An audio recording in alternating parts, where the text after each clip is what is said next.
Siapa di antara kita yang ingin punya rumah idaman? Apakah rumah idaman itu berarti rumah yang mewah? Atau rumah yang serba fasilitas ada? Rumah idaman adalah yang sesuai dengan yang diperintahkan oleh Allah dan Rasul-Nya. Rumah idaman adalah rumah yang diberkahi oleh Allah Subhanahu wa Ta'ala. Rumah idaman adalah rumah yang dimasuki oleh malaikat rahmat. Lalu bagaimana kita bisa menjadikan rumah kita rumah yang penuh dengan keberkahan dari Allah dan rahmat Allah Subhanahu wa Ta'ala? Yang pertama yang harus kita perhatikan ya akhul Islam, jangan sampai rumah kita mengundang para jin dan mengusir malaikat rahmat.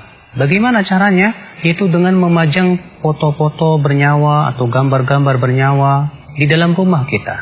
Coba dengarkan sebuah hadis Nabi SAW. Beliau bersabda, malaikat itu tidak akan masuk rumah yang ada di dalam rumah tersebut anjing dan gambar-gambar yang bernyawa. Malaikat yang dimaksud di sini dalam hadis ini adalah malaikat rahmat. Maka dari itu ya akhi, jangan kita gantungkan di rumah kita foto keluarga. Jangan kita gantungkan di situ gambar-gambar bernyawa atau patung-patung. Imam Ahmad meriwayatkan dalam musnadnya, suatu malam Rasulullah SAW berjanji untuk bertemu dengan malaikat Jibril. Malam itu Rasulullah menunggu, ternyata tak kunjung datang malaikat Jibril. Di pagi harinya Rasulullah keluar rumah, ternyata Rasulullah bertemu dengan malaikat Jibril.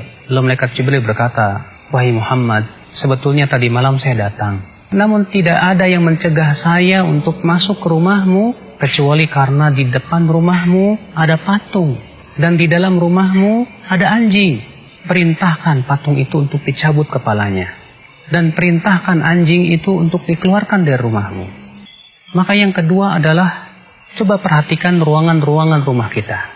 Dalam hadis yang disahihkan oleh Syekh Albani rahimahullah, Rasulullah mengabarkan bahwa rumah itu untuk 3. Yang pertama untuk tamunya, yang kedua untuk ruangan pemilik rumah, kamar tidurnya, yang ketiga adalah untuk dapurnya, dan yang keempat kata Rasulullah untuk syaitan. Artinya, kalau ada ruangan kamar kita tak terpakai di rumah itu berarti untuk syaitan kata Rasulullah. Kemudian ya akhul Islam, kita berusaha untuk mengisi rumah kita dengan zikir kepada Allah, dengan sholat, dengan baca Al-Quran. Al-Imam At-Tirmidzi meriwayatkan bahwa Rasulullah SAW, jangan kalian jadikan rumah kalian seperti kuburan. Maksudnya apa kata para ulama? Karena kuburan bukan tempat sholat, kuburan bukan tempat baca Quran. Maka rumah yang tidak ditegakkan padanya sholat, tidak dibacakan padanya Al-Quran, berarti rumah itu seperti kuburan. Kemudian setelah itu, rumah itu diisi oleh penghuni-penghuni yang bertakwa kepada Allah. Suami yang bertanggung jawab, mendidik anak dan istrinya dengan apa yang Allah ridhoi dan cintai. Istri yang begitu taat kepada suaminya, yang senantiasa mentaati suaminya dalam keridhaan Allah Subhanahu wa Ta'ala. Anak-anak yang senantiasa berbakti kepada orang tuanya. Subhanallah, sebuah rumah yang sangat kita idamkan tentunya.